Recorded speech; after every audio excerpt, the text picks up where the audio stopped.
Pemirsa, saat ini saya berada di Kecamatan Biau, salah satu kecamatan di Kabupaten Gorontalo Utara. Kecamatan ini memiliki beragam potensi sumber daya alam yang melimpah.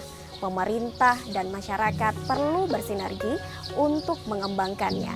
Namun dalam 2 tahun terakhir, berbagai persoalan yang dihadapi, seperti banjir dan juga abrasi menjadi tantangan besar. Bagaimana kelanjutannya? Ikuti saya dalam program Mukawali Lipuh edisi kali ini.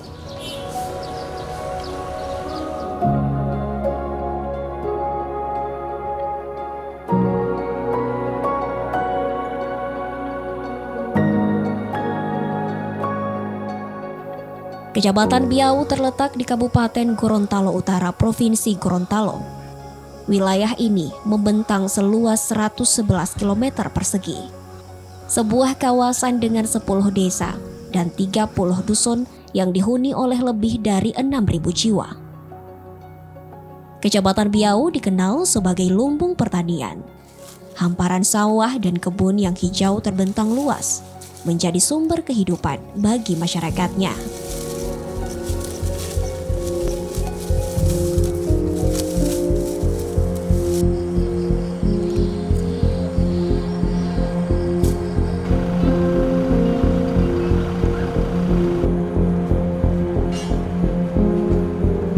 Potensi yang ada di Kecamatan Biau ya pada umumnya pertanian. Di 10 desa yang ada pada umumnya itu memang pertanian, namun di 2 desa yang ada di bagian bawah pinggiran pantai ada sebagian masyarakatnya yang memang potensinya menggunakan sumber daya laut. Ya, sehingga untuk pertanian ini memang di beberapa dekade terakhir banyak mengalami merosot dikarenakan oleh beberapa bencana yang salah satunya banjir.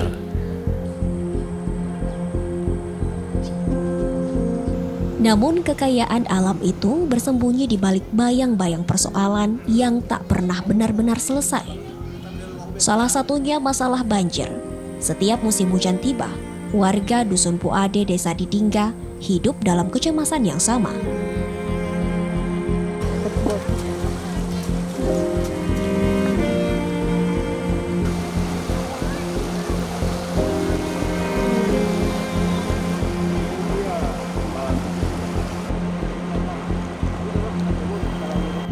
Tanggul yang semestinya menjadi pelindung kini jebol. Puluhan pemukiman terendam, ratusan jiwa terdampak, dan setiap tahun banjir menjadi pemandangan sehari-hari bagi mereka. Bukan karena terbiasa, tapi karena tak punya pilihan.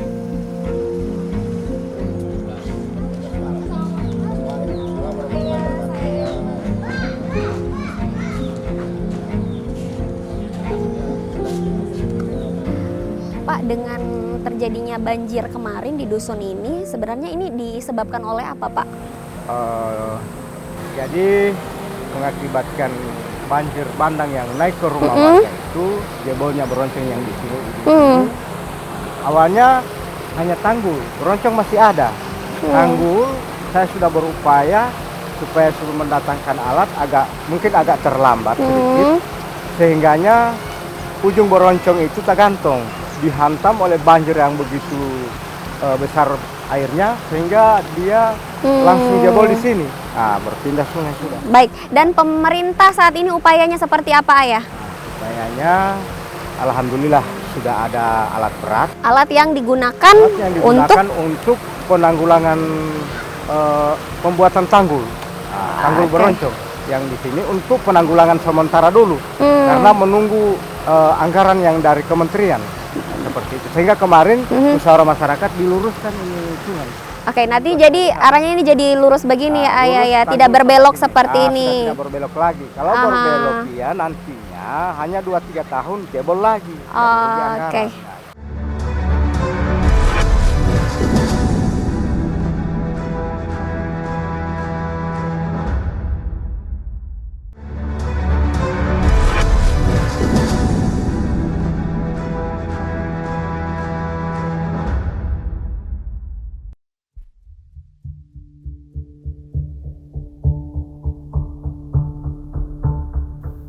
Bergeser ke Desa Topi, ancaman datang dari arah yang berbeda. Sejak awal tahun 2000-an, abrasi pelan-pelan menggigit daratan. Dan kini, 80% wilayah Desa Topi berada dalam ancaman. Dari tahun 80-an itu memang sudah ada jalan, kemudian di tahun 2000 itu jalannya sudah mulai rusak dan pindah lagi. Yang kedua itu dibuat oleh masyarakat terkait dengan jalan desa yang dilewati oleh penduduk masyarakat yang khususnya yang dari Patu Alimu menuju ke Desa Biau. Kemudian hari ini yang kita lihat bersama ini yang ketiga, jalan desa yang ketiga yang dibuat pada tahun 2018. Itu dianggarkan dengan dana desa, akan tetapi tidak bertahan lama. Pada tahun 2020 itu sudah rusak total.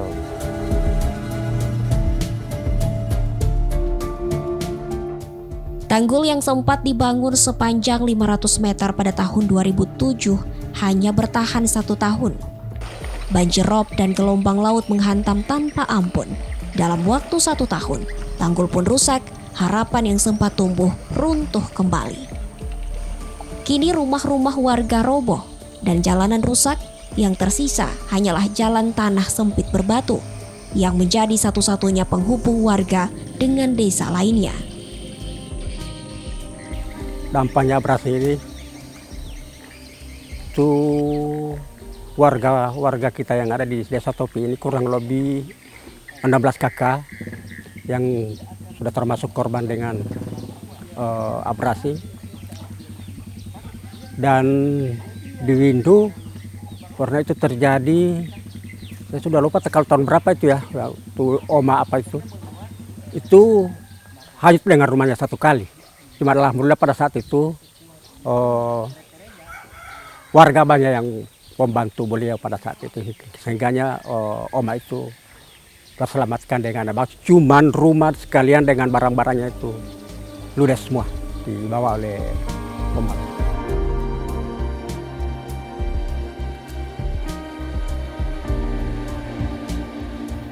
Pemerintah Kecamatan Biau tak tinggal diam. Bersama pemerintah desa dan masyarakat, mereka terus mencari solusi. Aspirasi telah disampaikan hingga ke tingkat kabupaten, bahkan provinsi. Namun, penanganan yang nyata belum juga terlihat. Satu-satunya yang kami bisa lakukan selaku pemerintah desa, itu kami hampir tiap tahun, terhitung tiap tahun, karena di setiap kegiatan Musrengbang Des dan Musrengbang Kecamatan, ini kami prioritaskan. Kami tidak pernah mengusulkan bantuan-bantuan lain, melainkan penanganan abrasi pantai. Karena kami pun sering menyampaikan, menyuarakan ke Musrengbang Kecamatan, kami tidak butuh bantuan yang lain, melainkan abrasi pantai. Dan itu sejak saya menjabat dari 2019, itu setiap tahunnya kami buat proposal.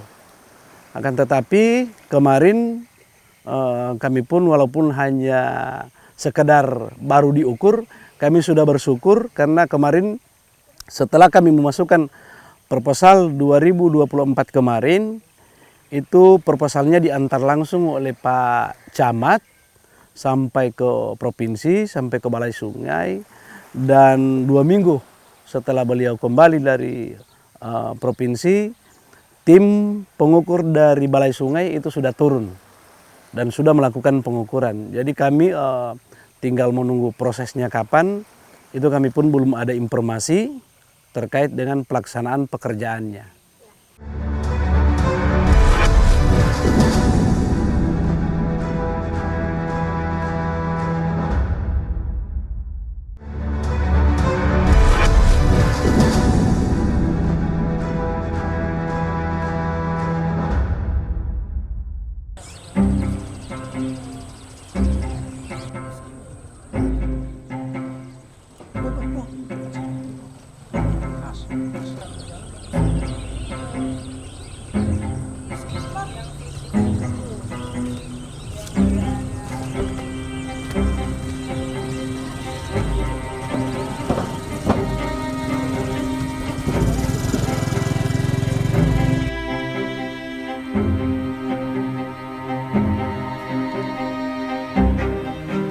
Pemirsa, dampak yang ditimbulkan dari masalah banjir dan abrasi adalah pembangunan infrastruktur yang kurang memadai.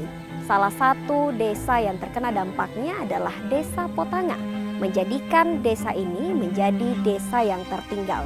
Berbagai program dan inovasi terus dilakukan oleh pemerintah dan juga masyarakat. Tentu saja, berdiam diri bukanlah solusi. Hingga saat ini, mereka bersinergi untuk membangun Desa Potanga.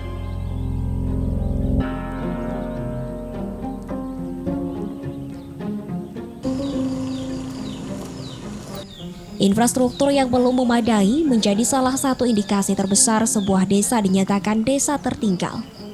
Hal ini tergambarkan pada desa yang telah dimekarkan sejak tahun 2012, ialah Desa Potanga. Desa yang memiliki berbagai keterbatasan dan merupakan salah satu desa tertinggal dalam segi infrastruktur. Namun di balik itu, desa ini menyimpan cerita perjuangan yang luar biasa.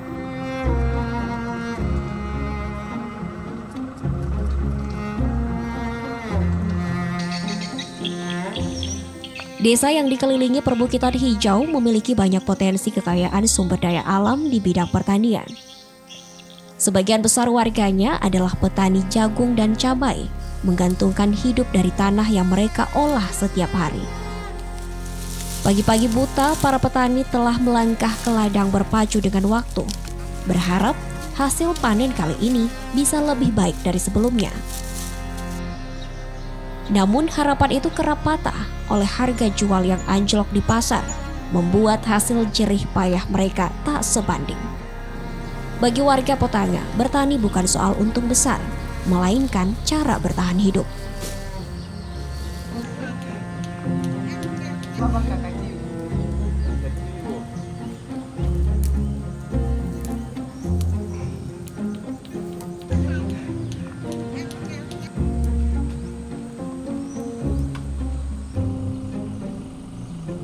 Potensi pertanian yang dimiliki Desa Potanga seolah terperangkap oleh kondisi infrastruktur yang memprihatinkan. Kondisi jalan utama di desa ini masih berupa jalan berbatu yang belum tersentuh aspal. Tak hanya menyulitkan akses, kondisi ini juga kerap menjadi penghambat utama aktivitas warga, terutama di musim hujan ketika jalan berubah menjadi lumpur dan licin. Ya, kalau soal infrastruktur, saya kan lahir di sini, lahir di kampung ini. Jadi mau ditanya semenjak kapan? Semenjak saya mengerti tentang ini jalan, semenjak itu banyak sekali yang kabar burung katanya Potanga mau diaspal, jembatan mau dikasih baik. Sampai sekarang saya sudah umur 30, tidak pernah, belum ada tersentuh ini jalan atau jembatan.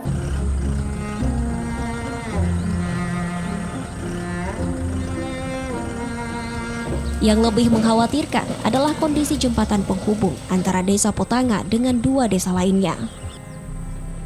Jembatan yang seharusnya menjadi akses penggerak aktivitas masyarakat rusak parah.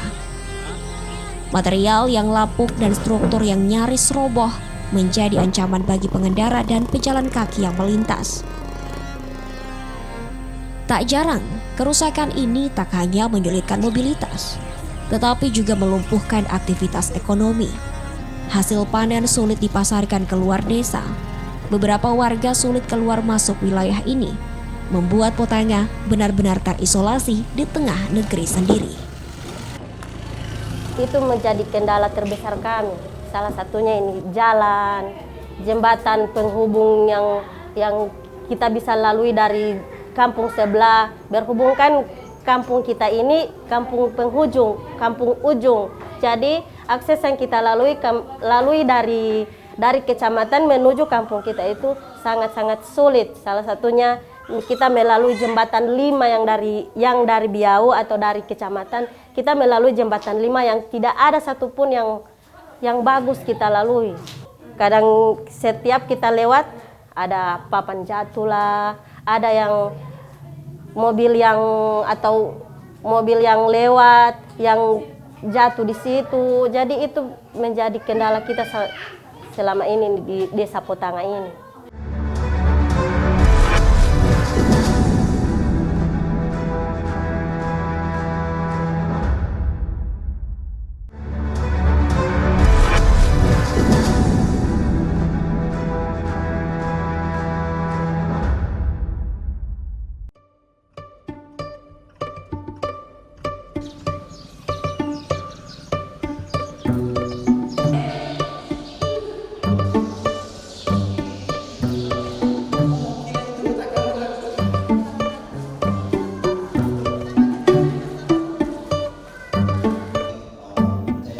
Meski dihimpit oleh berbagai permasalahan, pemerintah Desa Potanga tidak berdiam diri.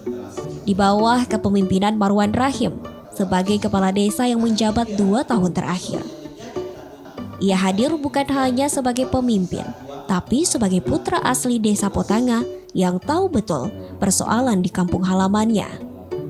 Bagi Marwan, memimpin bukan hanya soal jabatan. Ia turun langsung ke masyarakat, mendengar dan bertindak. Ia menyadari diam bukanlah pilihan. Para pemuda desa dirangkul dalam kegiatan pelatihan. Karang Taruna diberdayakan, bahkan menggunakan dana pribadi kepala desa untuk menyediakan seragam, bukan karena berlebih, tapi karena peduli. Untuk terutama di pelatihan-pelatihan kami menitik beratkan dalam hal ini adalah Karang Taruna itu sendiri. Tahun kemarin kita sudah laksanakan bimbingan teknis untuk Karang Taruna dalam hal ini latihan dasar kepemimpinan LDKP. Jadi alhamdulillah mereka sudah bisa kolaborasi dengan pemerintah desa saat ini sehingga mampu untuk mensukseskan kegiatan sudah 2 tahun terakhir 2023 dan 2024.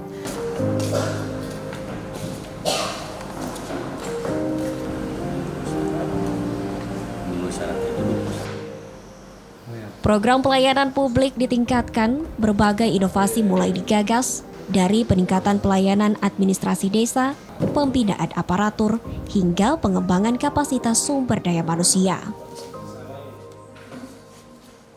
Secara umum untuk Desa Potanga itu sudah sangat baik terkait dengan sistem pengelolaan keuangan desanya, dalam hal pelayanannya memang sudah sangat baik. Dan kami memang apresiasi pemerintah desanya, dalam hal ini kepala desa tidak ikut campur dalam hal pelayanan pengelolaan keuangan desa. Beliau menyerahkan sepenuhnya ke bidang-bidang masing-masing. Dan itu yang kami apresiasi di desa. Sehingga dalam hal bentuk asistensi yang kami laksanakan di pemerintah kecamatan untuk pemerintah Desa Potanga, memang kami sudah tidak ragukan lagi seperti ini.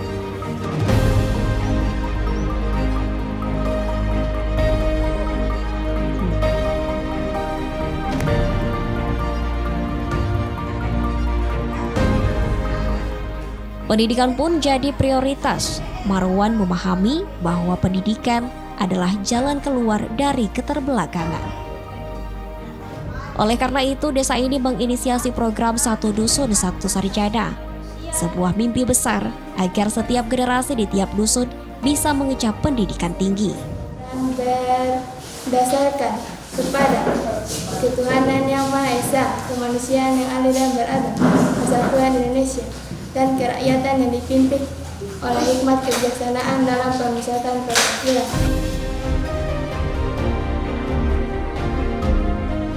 Tidak hanya itu, guru-guru PAUD mendapat insentif dan setiap tahun ajaran baru, siswa sekolah dasar menerima seragam secara gratis dari kepala desa. Langkah-langkah kecil namun berarti besar bagi masyarakat desa yang serba terbatas. Ada program satu desa satu sarjana. Nah, konsep untuk satu desa satu sarjana itu kami rubah.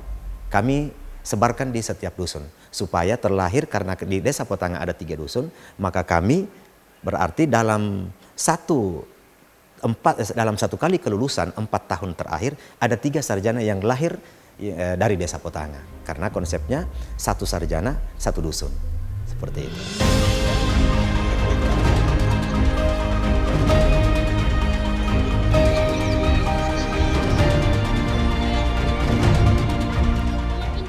Desa Potanga juga tidak menutup mata terhadap kebutuhan kesehatan. Posyandu terus ditingkatkan, pendampingan ibu hamil menjadi prioritas. Bahkan, bingkisan bagi ibu yang melahirkan disiapkan sebagai bentuk apresiasi dan dukungan dari pemerintah desa.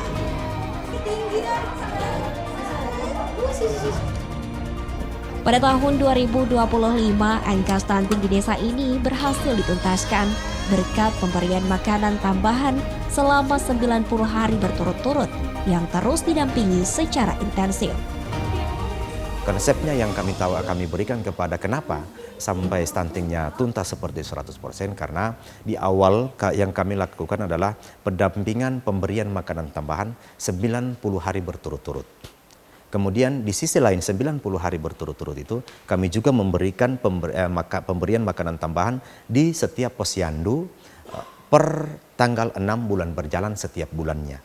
Alhamdulillah tuntas sesuai dengan harapan dari pemerintah, dalam hal ini pemerintah nasional, provinsi, kabupaten, dan khususnya Desa Potanga itu sendiri.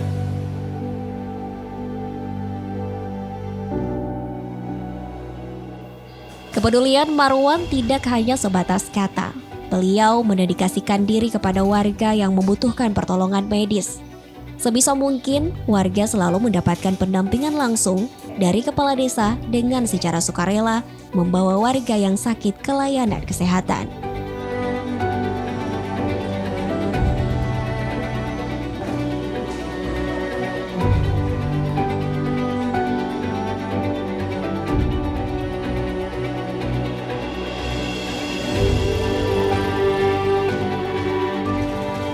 Desa Potanga memang masih tertinggal dalam banyak hal, infrastruktur, akses, dan fasilitas umum.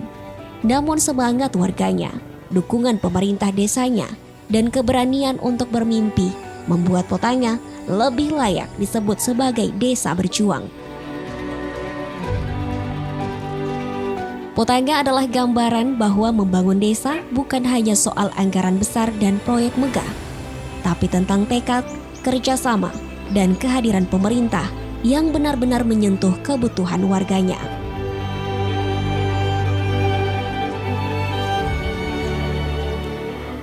Pemirsa, kita telah melihat bagaimana sebuah desa yang tertinggal kini mulai menggeliat. Pemerintah tidak hanya tinggal diam, mereka terus berusaha, bersinergi, berupaya, dan yang terpenting melibatkan warga untuk bergerak bersama. Memang perubahan tidak terjadi dalam semalam, tetapi langkah kecil yang konsisten seperti yang dilakukan oleh Desa Potanga menjadi pijakan awal menuju kemajuan.